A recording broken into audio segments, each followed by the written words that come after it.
Hello students, चलिए आज से हम स्टार्ट करेंगे कुछ वर्ड प्रॉब्लम्स। ठीक है, वर्ड प्रॉब्लम्स की प्रैक्टिस करेंगे। ये एक बहुत अच्छा क्वेश्चन है, तो चलिए शुरू करते हैं। Point A and B are 70 kilometre apart on a highway. ठीक है, तो चलो बना लो। तो बना लेते हैं।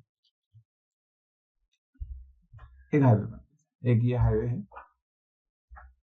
ठीक है, यहाँ पर पॉइंट ए है, यहाँ पर पॉइंट मान लो मैं यहाँ बी ले रहा हूँ, यहाँ बी ले रहा हूँ। ठीक है, ये आगे और हाईवे जा रहा है, इधर भी लेफ्ट हैंड साइड में आपका हाईवे जाएगा। ठीक है, आपका ए और बी यहाँ पर है। कितना डिस्टेंस है इनमें? 70 किलोमीटर अपार्ट है। 70 किलोमीटर ये जो डिस्टेंस है ए और बी का, ये 70 किलोमीटर। ठीक है, जो देखो जब भी कोई क्वेश्चन हो उसको पहले समझना शुरू कर दो, लिखना शुरू कर दो, डायग्राम भी बनाओ। ठीक है, नहीं तो पहले क्वेश्चन पढ़ोगे, फिर उसमें थोड़ा टाइम जाएगा, फिर उसका ड्रॉ करोगे, फिर क्वेश्चन जाएगा, इससे टाइम जाएगा। उससे अच्छा फटाफट कर लो, पहले स्टार्ट करो। A car starts from A and another car starts from B at the same time। मतलब A से भी एक कार शुरू हुई है और B से भी एक कार शुरू हुई है, एक ही टाइम पर शुरू हुई है। ठीक है, एक ही टाइम पे शुरू हुई है और बोला if they travel in same direction. तो चलो, अगर मैंने ऐसा माना कि सेम डायरेक्शन में मूव हुए, ठीक है, सेम डायरेक्शन में हुए, इधर कहीं पे मूव हुए होंगे। इसका मैं पहला वाला तो आपका जो ये था कौन डायग्राम बनाया हमने, अब इसको हम थोड़ा सा ब्लू में बना लेते हैं। चलो, यहाँ ए और बी है। ठीक है, यहाँ से समझ में आएगा ए भी राइट में मूव हुआ है और बी भी राइट में मूव हुआ है, वहां से जो कार मूव हुई है। ठीक, और वो कहीं पे जाकर मिलते हैं ना। If they travel in same direction they meet in 7 hours. कुछ जब कहीं पे जाकर, मतलब यहाँ मान लो ये मीटिंग पॉइंट है, यहाँ जाकर दोनों मिल जाते हैं। दिस इज मीटिंग पॉइंट, है ना, मीटिंग पॉइंट। ठीक है, मीटिंग पॉइंट यहाँ मिल जाते हैं।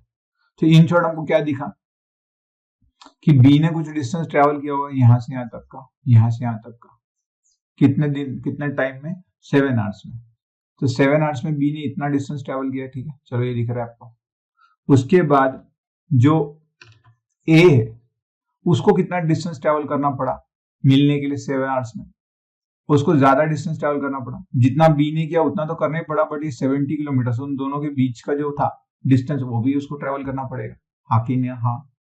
तो इन शॉर्ट, अगर ए ज्यादा डिस्टेंस ट्रेवल कर रहा है कम टाइम में, 7 आवर्स में, है ना, देखो ना, दिख ही रहा है ना, बी ने सिर्फ इतना किया व्हाइट वाला, और जो ए है उसने ये व्हाइट प्लस येलो वाला पूरा डिस्टेंस ट्रेवल किया है, ज्यादा डिस्टेंस ट्रेवल किया है। तो एज ऑब्वियस स्पीड ऑफ ए हमेशा आपकी ज्यादा रहेगी। दिख ही रहा है ना, स्पीड ऑफ ए मतलब जो कार ए से स्टार्ट हो रही है, हमने उस कार को नाम ए ही दे दिया, जो बी से स्टार्ट हो रही है उसको बी कार नाम बोलते हैं। ठीक है, समझ में आ रहा है? अब यहाँ पर आपको टाइम और डिस्टेंस का कुछ रिलेशन दिख रहा है, टाइम और डिस्टेंस का, और स्पीड आपको निकालनी है। ठीक है, क्योंकि स्पीड का कोई जिक्र नहीं है, तो एज ऑफ स्पीड निकालनी होगी। और यहाँ पर लास्ट में भी आप पढ़ लो, हमेशा क्वेश्चन के लास्ट में आपको समझ में आ जाता है क्या निकालना है, और इसी को हम वेरिएबल्स कंसिडर करते हैं। समझ लो, क्लियर? तो चलो, ये देखो, ये स्ट्रक्चर तो समझ में आया, है ना? तो चलो मैं यहाँ पर थोड़ी सी जगह बना लेता हूँ, यहाँ से हमारा सॉल्यूशन स्टार्ट कर देते हैं। जो हमको फाइंड आउट करना है हम वो ऊपर लिख लेंगे, let speed of car starting from A, मतलब ये पॉइंट है वो एक्स है, same speed of car starting from point B आपका है वाई। किलोमीटर पर आवर की बात चल रही है। ठीक है, किलोमीटर पर आवर की बात चल रही है, समझ गए? क्यों? क्योंकि डिस्टेंस और यहाँ पे टाइम हम दोनों किलोमीटर्स में दिया है, हमने वही लिया। ठीक है, तो इसमें कोई दिक्कत होने नहीं चाहिए। ये समझ में आ गया आपको? देखो अब आपको मैंने पहले भी बताया, स्पीड का फॉर्मूला क्या होता है? Distance upon time. समझ रहे हो? Distance upon time. तो डिस्टेंस क्या आ जाएगा? Speed into time. और अगर आपको टाइम चाहिए तो स्पीड को इधर डिवाइड करोगे तो क्या आ जाएगा? Distance upon speed. तो ये तीनों फॉर्मूलाज आपको याद रखने, एक याद रखोगे उससे तो ये डिराइव्ड है ना दोनों। ठीक है, तो चलो अब हमको क्या समझ में आया? रिलेशन ढूंढो। रिलेशन देखो, स्पीड भी अननोन है, सिर्फ टाइम का कुछ रिलेशन दिया है, टाइम, ठीक है, और डिस्टेंस है, तो डिस्टेंस से रिलेट करना पड़ेगा हमको, डिस्टेंस से रिलेट करना पड़ेगा। तो चलो निकालो, कैसे करोगे, देखो हमको ये समझ में आ रहा है, देखो distance travelled from first condition लिख लेते, from first condition, distance travelled by A मतलब वो कार के लिए बोला, distance travelled by car at point A, वो बोलो, पूरा लिखना है, पूरा लिख लो, in 7 hours minus distance travelled by B in 7 hours। अब ये बी मतलब कार इन बी है, ठीक है, ये कितना दिया है आपको डिस्टेंस, हमने अभी देखा डिस्टेंस जितना 7 hours में बी ने जितना डिस्टेंस ट्रेवल किया होगा और ए ने जितना ट्रेवल किया होगा उसमें डिस्टेंस में फर्क कितना है, 70 किलोमीटर का है, ये रिलेट कर पा रहे हो ना, इसलिए हमने 70 लिखा, समझ रहे, देखो ए ने किया है 70 प्लस ये समथिंग और बी ने समथिंग, ये इन दोनों को सब्सट्रैक्ट कर दूंगा, ये सब्सट्रैक्ट कर दूंगा तो 70 आ जाएगा, समझ लो। अब डिस्टेंस बताओ, डिस्टेंस का फॉर्मूला अभी अपने देखा क्या है, स्पीड इनटू टाइम, तो स्पीड कितनी है, पॉइंट ए से स्टार्ट होने वाली, इसकी हमने एक्स लिया अभी, एक्स, और टाइम कितना है 7 hours, तो 7 इंटू एक्स आ जाएगा, फिर माइनस, उसके बाद बी का जो स्पीड है वो वाई है, कितना टाइम ले रहा है, 7 ले रहा है, 7 hours, तो इतना डिस्टेंस 7 वाई उसने डिस्टेंस ट्रेवल किया होगा 7 hours में, इक्वल्स टू 70, 7 से डिवाइड कर दो, कितना आ जाएगा, X minus Y is equals to 10, ये बन गया इक्वेशन 1 आपका, समझ रहे हो, चाहो तो उसको ब्रैकेट कर लो, देखो समझ गए। अब फिर से सेकंड कंडीशन के लिए समझते हैं, देखो पॉइंट ए से चला कार, पॉइंट बी से चली कार, बट अब अपोजिट डायरेक्शन में जा रहा है, एक दूसरे की तरफ आ रहा है, ठीक है, एक दूसरे की तरफ आ रहा है ना, क्वेश्चन पढ़ा होगा, but if they travel towards each other they meet in 1 hour, अगर वो एक दूसरे की तरफ आना शुरू हो जाएंगे तो 1 घंटे में मिल जाएंगे 1 hour, तो मान लो कुछ दूरी पे आकर ए की स्पीड ज्यादा है तो यहाँ मिल गई, यहाँ मीटिंग पॉइंट है और बी यहाँ पर आ गया, समझ लो, तो डिस्टेंस ट्रेवल्ड बाय ए इतना होगा, राइट, और डिस्टेंस ट्रेवल्ड बाय बी इतना होगा, टोटल डिस्टेंस कितना होगा, वो 70 किलोमीटर अपार्ट थे, तो इस केस में आपको ऐड करना पड़ेगा डिस्टेंस ट्रेवल्ड बाय आपका car from A in 1 hour और distance travelled by car from B in 1 hour, ये will be equal to 70 kilometre आएगा, समझ लो, तो थोड़ा शॉर्टकट लिखते हैं, distance travelled by car A in 1 hour towards B, ठीक है, plus distance travelled by car B towards A की तरफ जा रहे हैं ना, कितना आ जाएगा डिस्टेंस दोनों का, टोटल मिला के 70, आधे रास्ते मिलेंगे तो जितना ए ने किया है और जितना बी ने किया वो डिस्टेंस टोटल 70 आएगा, ठीक है, तो अब बताओ 1 hour में, 1 hour में ये कितना डिस्टेंस करेगा, टाइम इंटू स्पीड, ये भी करेगा time into speed equals to 70 kilometre, समझ लो, तो इस केस में क्या आ जाएगा आपका एक्स प्लस वाई कितना मिल गया आपको 70, ये इक्वेशन 2 मिल गया, समझ गए, बस अब क्या करना है, सॉल्व करना है इसको, तो फर्स्ट को उठाकर वापस लाता हूँ, क्या है एक्स माइनस वाई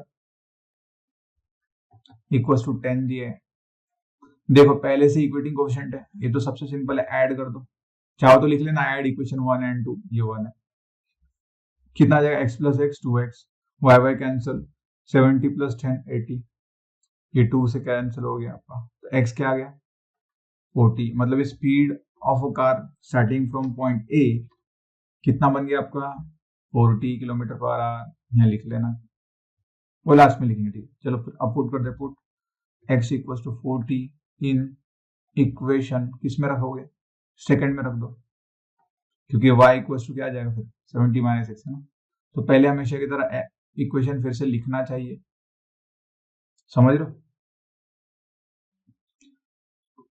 हाँ कि ना, चलो क्या था आपका 40 था, ब्रैकेट में लिख रहे हैं हम, तो अब यहां से दिख ही रहा है y क्या आ जाएगा आपका 30, इसको भी ब्रैकेट कर लेंगे,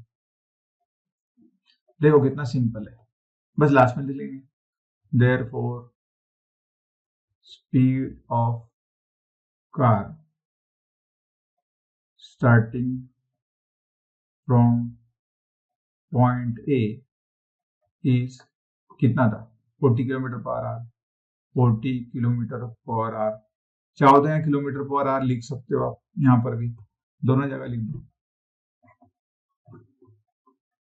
एंड फिर से वही speed of the car starting from point B, ठीक है, ये पूरा वैसे वैसा लिख लेना आप। Point B is 30 kilometre per hour और लास्ट में इसको ब्रैकेट कर लेना, समझ लो। अब अगर कुछ बच्चे इसमें शॉर्टकट करेंगे कि सर इतना सारा कौन लिखेगा, मैं भी ऐसे 2 लाइन निकाल के शुरू हो जाता हूँ, तो फिर मार्क्स में भी वैसे होगा ना। तो थोड़ा सा ऐदीपना मत करना, ये तो मैंने सिर्फ आपको समझाने के लिए किया है, हम ज्यादा क्वेश्चन अटेम्प्ट कर पाए, हाँ कि ना। बस यही हमारा आंसर होगा। आप चाहो तो ये लिख देता हो, पर आपको लिखना पड़ेगा, एग्जाम में भी लिखना पड़ेगा, कोई भी शॉर्टकट मत करो, ठीक है। ये समझाने के लिए किया है, ठीक है। देखो कितना सिंपल क्वेश्चन, अगर आप प्रॉपरली समझो, बस प्रैक्टिस कर लो। प्रैक्टिस करोगे, जैसा भी ये क्वेश्चन एक बार नहीं आया, चलो नहीं आया, बट पहले सोचा है। हमेशा जब भी मैं क्वेश्चन लूँ, स्क्रीन पॉज करो और सॉल्व करके देखो, और फिर अगर नहीं आता है तो आंसर चेक करो, ठीक है। या आंसर जो भी आया, आंसर क्रॉस वेरीफाई करो, सही आया कि नहीं आया, ठीक है। और थोड़ा लिखने में भी थोड़ा सा डिटेलिंग करना शुरू कर दो, from first condition, from second condition, है ना। यहाँ मैंने लिखना चाहिए था from second condition, from second condition, ये ऐसे लिखते रहना चाहिए, ठीक है। समझ लो, तो थोड़ा डिटेलिंग करोगे, अच्छे से लिखोगे, समझोगे, मार्क्स भी पूरे मिलेंगे और आंसर भी सही आएगा, सही है। और अब जैसे अभी कुछ बच्चे बोले सर हमको कैसे समझेगा कि ऐसा ही करना है, तो इसके लिए तो कोई चारा नहीं है, प्रैक्टिस करो, अपने आप ही आपका आईक्यू बढ़ना शुरू हो जाएगा। एक क्वेश्चन सॉल्व किया होगा ना, एक क्वेश्चन सॉल्व किया होगा, 2 किए होगे, तो उससे रिलेटेड कुछ थोड़ा सा अलग से पूछा जाए तो आपका ब्रेन अपने आप वर्क करता है। बट कब सॉल्व किया होगा, मतलब खुद दिमाग लगाकर, ऐसा नहीं है कि सिर्फ आंसर देख लिया और फटाफट लिख लिया आपने, ऐसा नहीं होना चाहिए, ठीक है। ऐसा तो बिल्कुल ही नहीं होना चाहिए। चलिए नेक्स्ट क्वेश्चन की ओर बढ़ते हैं फिर। क्या कहा गया आपसे, last year 1 kg of tea and 3 kg of sugar together cost 96 rupees, right. 3 kilo शक्कर ला ली, 1 किलो चाय पत्ती ला ली उसने 96 रुपीज में। This year the rates of the T increase by 15% and that of sugar bye 10%, अब भाव भी तो बढ़ गए, है ना, प्राइस बढ़ गई उसकी, इतने परसेंटेज से बढ़ गई। So the amount of T and sugar now cost, मतलब वही जितना अमाउंट आपने लिया था 1 kg T and 3 kg sugar, अब 108.60, 108 रुपए 60 पैसे की बन रही है अब, है ना। वही थोड़ा महंगा हो गया ना, सीधी सीधी बात है, 12 रुपए 60 पैसे महंगा हो गया आपको। फाइंड द पर KG rates of T and sugar last year, last year कितनी प्राइस थी पर केजी टी और शुगर की, वो हमको फाइंड आउट करना है। तो हमेशा की तरह हम क्या करेंगे, जो हमको फाइंड आउट करना है उसके लिए एक्स और वाई लेंगे, ठीक है। तो क्या बोलेंगे, रेट्स पर केजी, है ना,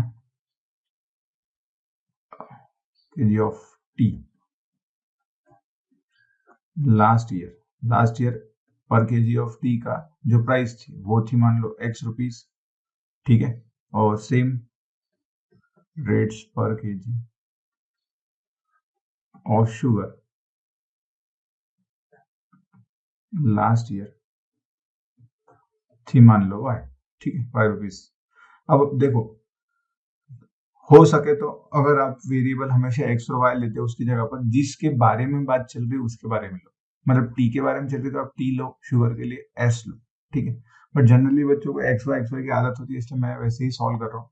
बट जब अगर आप टी और एस लोगे तो फाइंड आउट करना शुरू हो गए, तो कुछ कॉम्पिटेटिव एग्जाम में अगर आपको सिर्फ टी का प्राइस निकालना है, शुगर का प्राइस निकालना है, तो आप टी और एस जल्दी से डिस्टिंग्विश कर पाओगे, T stand for T, S stand for sugar, क्योंकि कुछ बच्चे लास्ट में गड़बड़ कर देते हैं।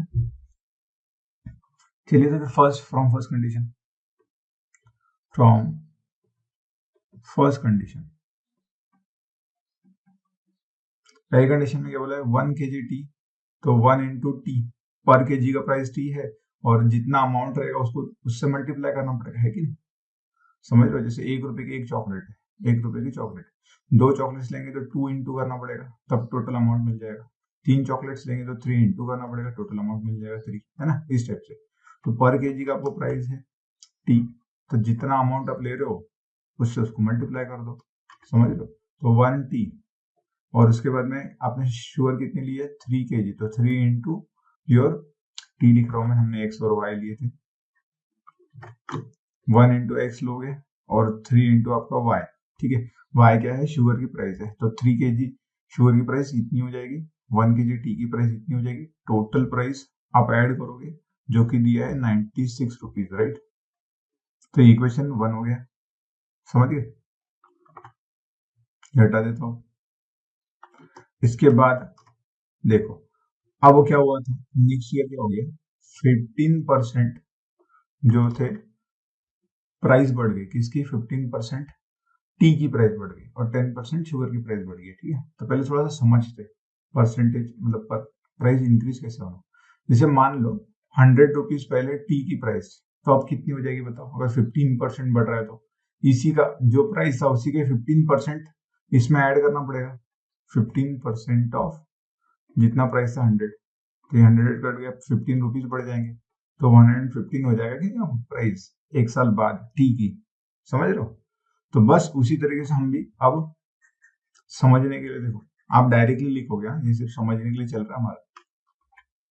पहले कितना था प्राइस पर केजी, टी का एक्स था, अब इसका 15% बढ़ जाएगा, तो उसी प्राइस में 15% ऑफ दैट प्राइस ऐड करोगे तो न्यू प्राइस मिल जाएगा आपको, न्यू प्राइस आगे ना, न्यू प्राइस कितना हो जाएगा आपका, एक्स कॉमन निकालोगे तो ये आएगा 1 प्लस 15/100 इंटू एक्स, समझ लो, 100 क्रॉस मल्टीप्लाई करोगे तो आ जाएगा,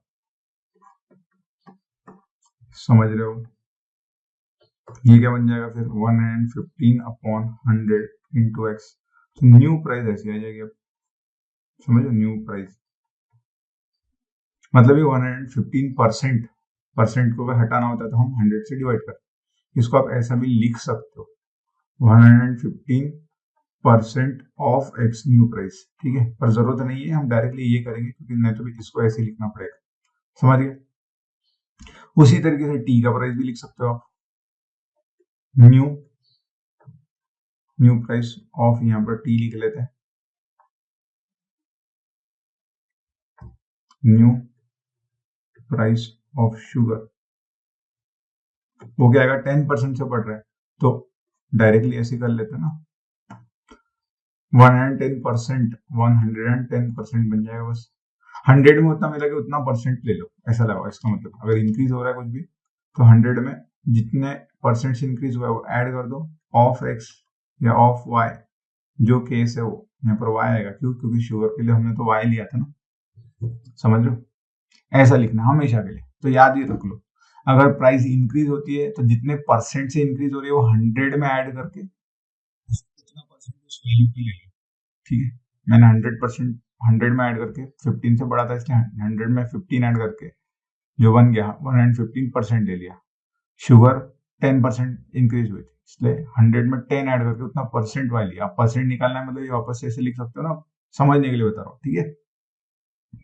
इसके बाद अगर लॉस अगर होता है या डिक्रीज होता है तो सिर्फ माइनस आ जाएगा, ये बीच में ऊपर जो हमने किया है हर जगह ये माइनस माइनस आएगा, इन शॉर्ट क्या होगा, 100 में से माइनस हो जाएगा, ठीक है।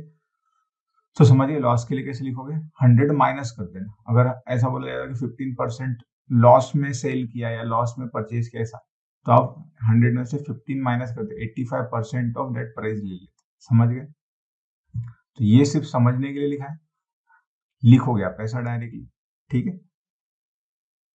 तो न्यू प्राइस, न्यू शुगर तो लिख लिया, new price of T and new price of sugar पर केजी, ठीक है। आफ्टर 1 ईयर क्या होता है, यहाँ आफ्टर 1 ईयर भी लिख लो, आफ्टर 1 ईयर, आफ्टर 1 ईयर, ठीक है, ये हमने लिख लिया। Now therefore from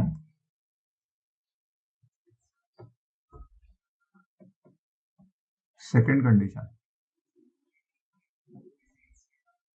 second condition क्या बोल रहे हैं हमको, उतना ही लोगे, उतना ही लोगे, मतलब 1 kg टी, तो अब 1 kg टी का प्राइस कितना है वो लगाना पड़ेगा, समझ लो।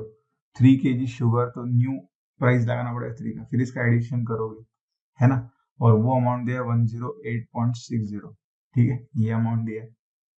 अब न्यू प्राइस क्या है आपकी पर केजी शुगर की, वो है 115/100x। शुगर की कितनी है 110/100y, समझ रहे हो। बस ये 1 इंटू 115 इंटू एक्स, ये आ जाएगा 115x अपॉन 100, प्लस ये 3 इंटू ऊपर मल्टीप्लाई होगा, फिर ये y को मल्टीप्लाई होगा, है ना। तो कितना आ जाएगा 330y अपॉन 100। डिनोमिनेटर में तो 100 ही रहने वाला, इसको भी आप 100 डिनोमिनेटर में लिख सकते हो।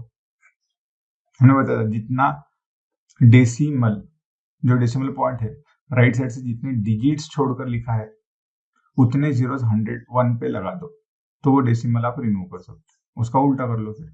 अब देखो यहाँ बेस सेम है, तो हम डायरेक्टली ऐसा कर सकते हैं ना, 115x प्लस 330y अपॉन 100 कर सकते हो ना, बेस सेम है तो न्यूमरेटर का डायरेक्टली एडिशन हो जाता है, ये 100 कैंसिल, झंझट खत्म हमारा, समझ रहे हो। अब हमको दिख रहा है ये 115 भी 5 से डिविजिबल है, ये भी 5 से डिविजिबल है, ये भी 5 से डिविजिबल है। कैसे पता किया 5 से डिविजिबल है, लास्ट डिजिट 5 और 0 आ जाए तो 5 से डिविजिबल है, तो मैं 5 से डिवाइड भी कर देता हूँ, हाथ ही हाथ डिवाइड बाय 5।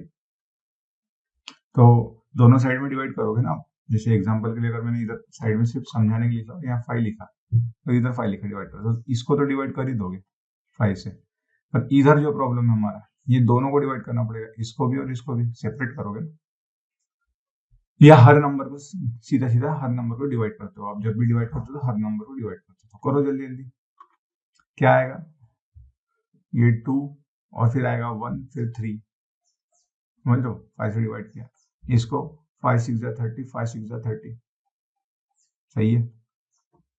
ये 5 2 10, 5 1 5, फिर वो यहाँ 36 बनेगा, 5 7 35, यहाँ फिर 1 बनेगा, फिर 5 2 10, समझ लो।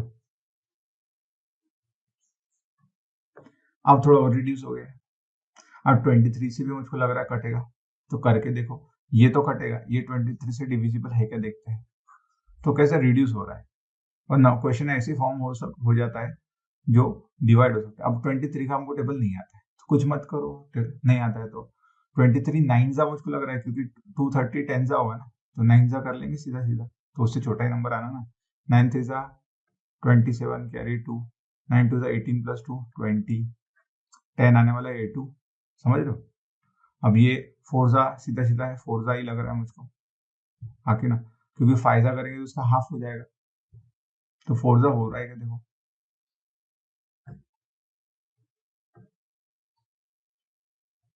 नहीं हो रहा है, मतलब आपको जो रिमाइंडर 10 आने वाला है, तो ये 23 से डिविजिबल नहीं है, समझ लो, 23 से डिविजिबल नहीं, इसलिए अगर होता तो वो रिड्यूस हो जाता, इसलिए हमने ये करके देख लिया, ठीक है। तो ये तो हमारा कुछ काम का नहीं रहे, ठीक है, इसको उठा के साइड में रख देते हैं, अब हमारे इसको हमारा कुछ काम नहीं बचाई, ठीक है। चलिए तो फिर अब सीधा सीधा इसको इक्वेशन नंबर 2 ही दे देते हैं, इक्वेशन 1 फिर से उठा कर लाते हैं। इक्वेशन 1 क्या है हमारा, x plus Y equals to 96, x plus वाई, x प्लस 3y ना, हमने y कैसे लिख दिया, 3y था ये, सॉरी 3y, 3 kg शुगर लिया था, इक्वल्स टू 96, ठीक है, इक्वेशन नंबर 1, समझ रहे हो। बस सिंप्लीफाई करो, जिसका चाहे उसका कर लो। x का सिंपल होगा 23 से मल्टीप्लाई करना, या तो फिर आपको क्या करना पड़ेगा, इधर क्या करना पड़ेगा फिर से बताओ, 22 से मल्टीप्लाई करना पड़ेगा, तो 66 हो जाता है, आपकी इच्छा जैसे करना है वैसे करो, 22 का टेबल जल्दी से हो जाएगा इसलिए 22 से कर लो, है ना। 23 आपको फिर 96 को मल्टीप्लाई करने में दिक्कत हो जाएगी, समझ लो। तो x के कोएफिशिएंट सेम करते हैं, 23 से 1 को ही मल्टीप्लाई कर लेते हैं, है ना। अब ये तो आना चाहिए, ठीक है, तो क्या हो जाएगा, फर्स्ट जो सेकंड इक्वेशन है वो तो उसको नीचे लिखेंगे, सेकंड को हम नीचे लिखते हैं,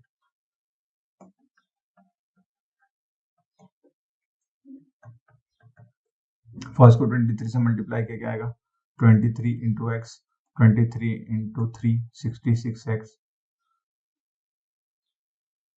अरे सॉरी 22 से मल्टीप्लाई करना, 22 से मल्टीप्लाई करना है ना, तो 66 आ जाएगा, ये 22 हो जाएगा, समझ लो। उसके बाद आप 96 को 22 से करो तो कितना आएगा, ये साइड में कर लो। अगर 22 का टेबल 22 6 कितना होता है, नहीं आता, तो 2 जो हम क्रॉस मल्टीप्लिकेशन करते थे बताया था ना, 2 6 12 कैरी 1, सही है। फिर ये 2 9 18 प्लस 12 30, 30 प्लस 1 31 कैरी 3, फिर ये क्रॉस करोगे 3 9 सॉरी 3 2 क्या बोल रहा हूँ मैं, 2 9 18 प्लस 3 21, समझ रहे हो, तो आएगा 2 1 1 2, सही है हमारा। चलिए फिर जल्दी जल्दी खत्म करते हैं इसको। अब क्या है, डिनोमिनेटर सेम कर दिए है, अब साइंस देख लो, एलिमिनेशन मेरा यहाँ इजी हो रहा है इसलिए हम कर रहे हैं फटाफट। सेम साइन सब्सट्रैक्शन करते हैं, सेम साइन रहता है तो सब्सट्रैक्शन करते हैं, तो नीचे वाली जो होती है उसका साइन चेंज कर देते हो, नीचे वाली इक्वेशन प्लस है तो माइनस, तो ये तो कटने वाला है। 22 माइनस 23 -1 होता है ना, अब इन दोनों का सब्सट्रैक्शन कर लो, ये तो सब सेम है, 72 माइनस 12 कितना होगा, 60 हो जाएगा, तो ये -60 हो जाएगा, माइनस माइनस कैंसिल, एक्स की वैल्यू आपको मिल गई। अब एक्स की वैल्यू क्या आ गई आपकी, एक्स इज इक्वल टू 60 है ना, मतलब जो हमारी चाय पत्ती है वो 60 रुपीज पर केजी है, ठीक है। वैसे जनरली सस्ती वाली होगी फिर तो 60 रुपीज, अभी भाव बढ़ गया, अभी क्या आएंगे ना, एक्स आ गया, चलो अभी किसको कहाँ रखोगे, इसको जो सिंपल है वो रख दो, फर्स्ट इक्वेशन में रख दो, put x equal to 60 in equation 1। Equation 1 क्या था हमारा, वो फिर से लिखना चाहिए, जो इक्वेशन होता है ना वो फिर से लिखना चाहिए, x plus 3y equal to 96, ये था, x की जगह रखोगे आप तो ऐसे ब्रैकेट में लिखना चाहिए, क्योंकि उसका मतलब होता है आपने सब्स्टिट्यूट किया है ना, ये राइट हैंड साइड में भेजोगे तो आएगा 3y is equal to 96 minus 60, तो ये बन जाएगा आपका 36, y से डिवाइड करोगे तो 12 आ जाएगा, मतलब जो शुगर की प्राइस है वो 12 रुपीज पर केजी है, तो ये तो बहुत पुराने दाम है, कुछ ज्यादा ही पुराने दाम है। मैं था छोटा तब तो मैंने खरीदी है, नहीं मैंने तो जब खुद, मुझको जहाँ तक याद है मैं कुछ 5th 6th 7th में था तब तो मैंने खरीदी थी 16 रुपीज पर केजी, ये तो उसके भी पहले होगा है ना। चलो फिर आपको लास्ट ईयर के पूछे थे ना, बस वही निकली है, देयरफॉर लिख देंगे प्राइस पर KG of T last year was, कितना था, x रुपीज, सॉरी कितना, x कितना है हमारा 60 है ना, एंड सेम फिर हम ये जो भी हम अभी तो हमने सिर्फ सॉल्यूशन करा, ये हम जो लिख रहे हैं ये हम आंसर लिख रहे हैं ना, सेम फिर प्राइस पर KG of sugar last year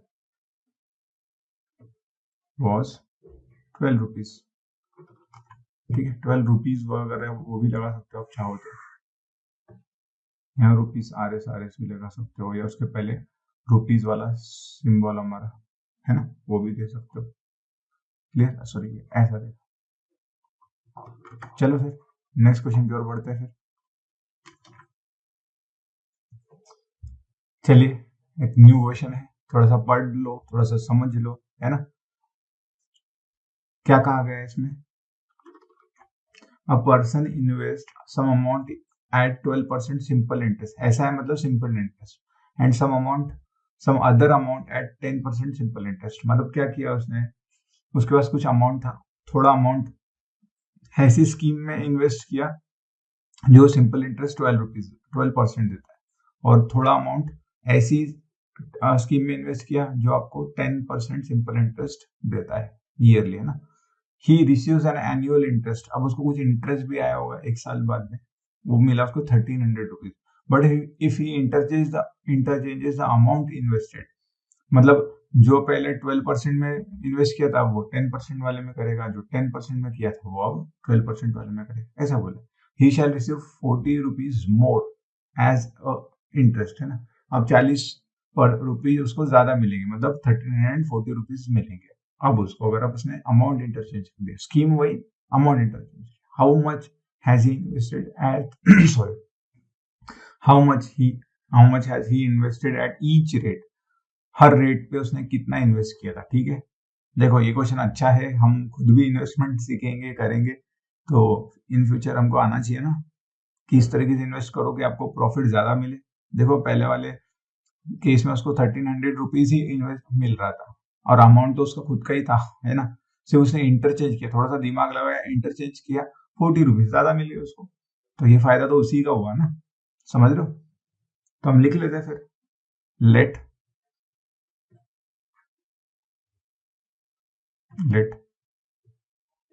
amount invested in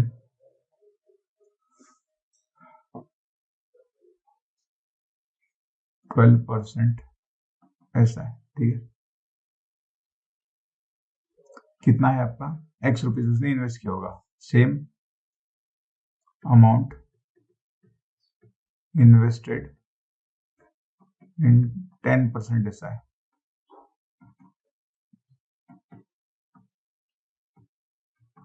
Y rupees, ठीक है। तो अब from first condition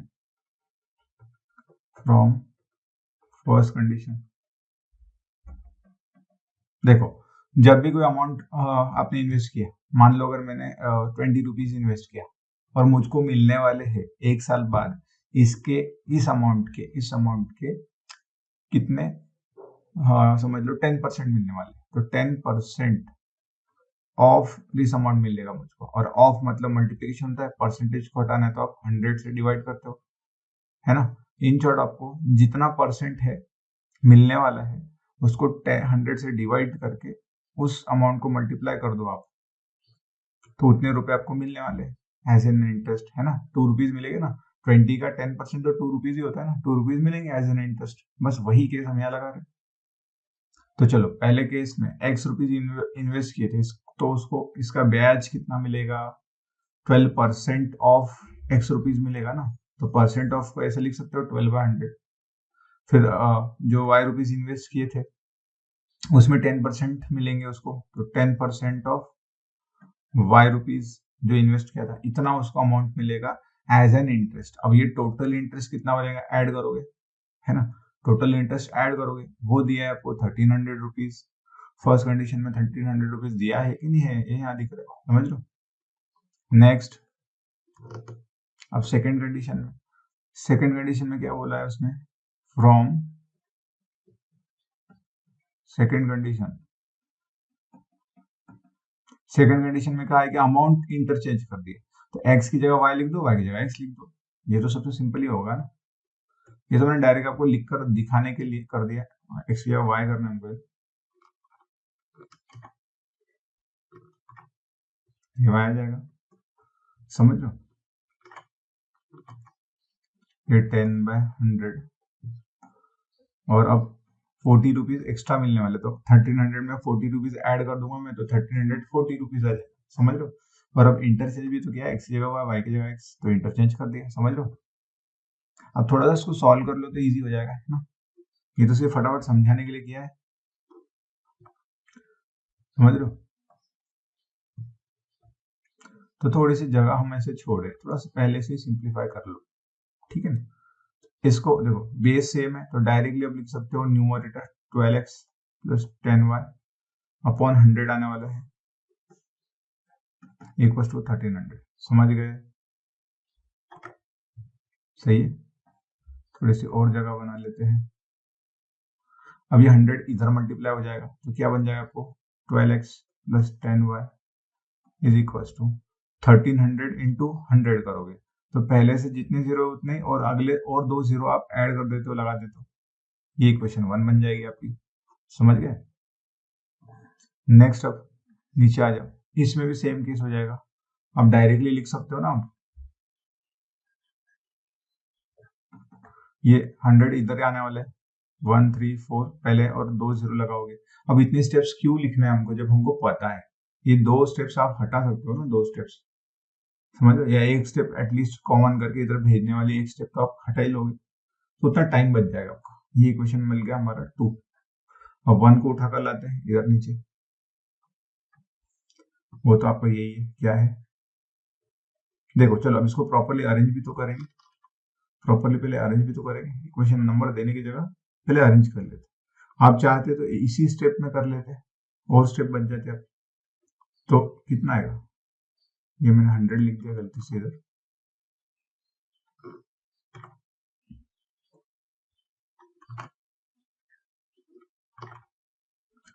ten x plus 12y order में लिखना है, बाकी तो सब सेम लिखा है हमने, और क्या है।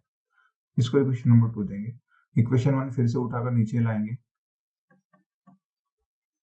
इक्वेशन 1 कहता 1300 और फिर 2 जीरो लगाए थे आपने, सही किया है ना, देखो बस और कुछ नहीं किया हमने। ये इक्वेशन 1 है, वो इसलिए लिखा है क्योंकि हम टैली कर सकते हैं, कुछ ऑपरेशंस क्या परफॉर्म करने हैं हम देख सकते हैं, है ना।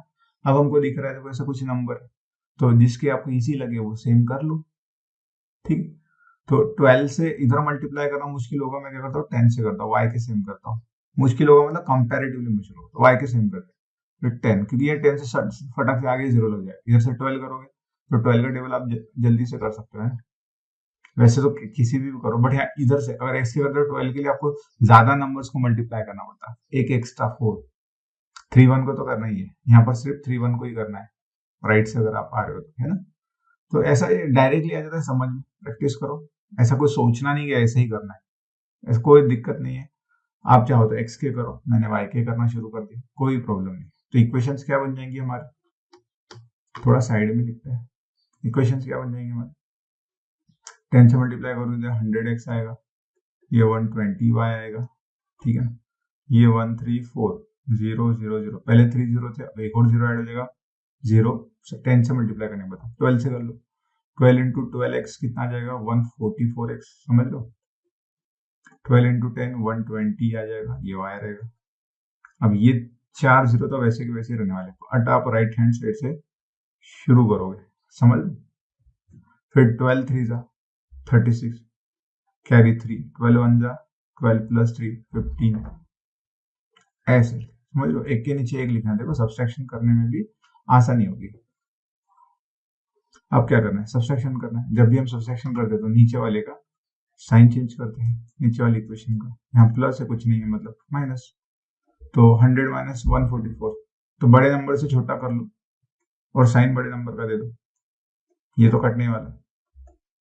देखो 0 माइनस 0, देखो अब यहाँ से ऐसा ऐसा माइनस कर, 0 माइनस 0 0 माइनस 0, ये तो आखिरी की तो 0 0 0 0 आने वाले, 6 माइनस 4 करो ना, क्योंकि 156 बड़ा है, देखकर भी समझ में आ रहा है कितना आने वाला है आपका 36 22, हाँ कि ना। 6 माइनस 4 2, 15 माइनस 13 2, ऐसा समझ लो डायरेक्टली 22 आने वाला, नहीं तो प्रॉपरली लिख कर करना है, ठीक है। अब दिख रहा है 22 से डिविजिबल है, 22 से डिविजिबल है, तो 22 से डिवाइड कर दो, सही है ना। और ये माइनस साइन हमने नहीं दिया बड़े नंबर का, तो माइनस माइनस पहले कटेगा, 22 से दोनों साइड में डिवाइड करता हूँ, तो ये तो 2x आ जाएगा, इसको ये 1 आएगा, अगले 0 वैसे की वैसे ही रहेगी। अब 2 से डिवाइड कर दो, ये तो 5 बनेगा और अगले 0 वैसे के वैसे ही रहेंगे, तो x मिल गया आपको 5000 रुपीज, समझ लो। मतलब ही 12% जो सिंपल इंटरेस्ट देने वाली थी उस स्कीम में बंदे ने इन्वेस्ट किए 5000 रुपीज, ठीक। बस अब पुट कर दो, put x equal to 5000 rupees in equation, जो इजी लगे y निकालने के लिए उसमें पुट कर दो, ऊपर आएंगे 1 और 2 में, ठीक है, जो चाहे वो कर लो। चलो सेकंड वन फर्स्ट में पुट कर देते, 12x plus 10y equal to, चलो फर्स्ट में पुट कर देते इन इक्वेशन y, ओके। ये था आपका 12x plus 10y equal to, है ना। और अब y की x की जगह रखोगे, देखो हमेशा इक्वेशन पहले फिर से लिखना चाहिए, थोड़ा टाइम लगेगा बट एरर की पॉसिबिलिटी कम हो जाती है।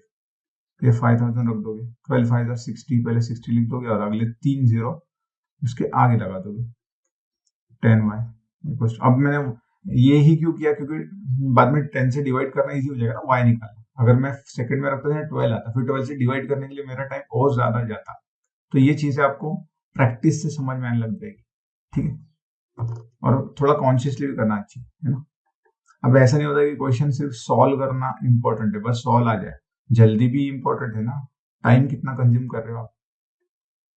मैंने ये जो है 60,000 को राइट हैंड साइड में भेज दिया, तो ये देखो लास्ट के 4 जीरो तो वैसे के वैसे ही है, तो वो 4 जीरो तो आप वैसे के वैसे ही लगा लो। 13 माइनस 6 निकाल लो, कितना आ जाएगा आपका 7। ये 10 मतलब एक लास्ट का जीरो कट करना है आपको, तो वाई मिल गया आपको 7,000 रुपीज। समझ रहे हो, इस तरीके से सॉल्व करो, ठीक है। बस अब मिल गया आपको एक्स और वाई की वैल्यू, बस लिख लो अब इसको। आंसर हमेशा लिखना चाहिए, आंसर लिखना ही चाहिए। क्या है हमारा, therefore amount invested in 12% SI is 5,000 and 10% SI is 7,000 rupees। समझ रहे हो, देखो इस तरीके से निकाल। अब सीधी बात थी, ये जो प्रोसेस चली है इसे सीखने जैसा क्या था, आपके पास कुछ अमाउंट था, जैसे यहाँ पर जो बंदे ने इन्वेस्ट किया उसके पास में ये दिख रहा है कि 5,000 प्लस 7,000 12,000 रुपीज थे। तो किसी को भी ये समझ में आएगा कि ज्यादा अमाउंट ज्यादा परसेंटेज वाली स्कीम में इन्वेस्ट करोगे तो ज्यादा प्रॉफिट गेन कर सकते हो, है ना, प्रोवाइडेड स्टेबिलिटी, क्योंकि जो स्कीम ज्यादा पैसे आपको प्रॉमिस करती है वो कुछ रिस्क फैक्टर भी लेकर आती है या कुछ टर्म्स एंड कंडीशंस भी लेकर आती है, सही है। तो ये चीजें हमको याद रखनी है, क्लियर। तो चलिए मिलते हैं नेक्स्ट क्लास में, जहां पर हम और क्वेश्चन सॉल्व करेंगे वर्ड प्रॉब्लम्स, ठीक है। तो ये थोड़ा एक हम सीरीज ही बना देंगे वर्ड प्रॉब्लम्स की। मेक श्योर जितने भी क्वेश्चंस हो पहले स्क्रीन पॉज किया करो और सॉल्व करके देखा करो, है ना।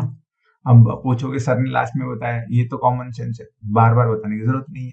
स्क्रीन पॉज करो, सॉल्व करके देखो और फिर आंसर चेक करो, नहीं आया तो समझ भी सकते हो, राइट। तो चलिए मिलते हैं नेक्स्ट क्लास में, see you in next class, thank you.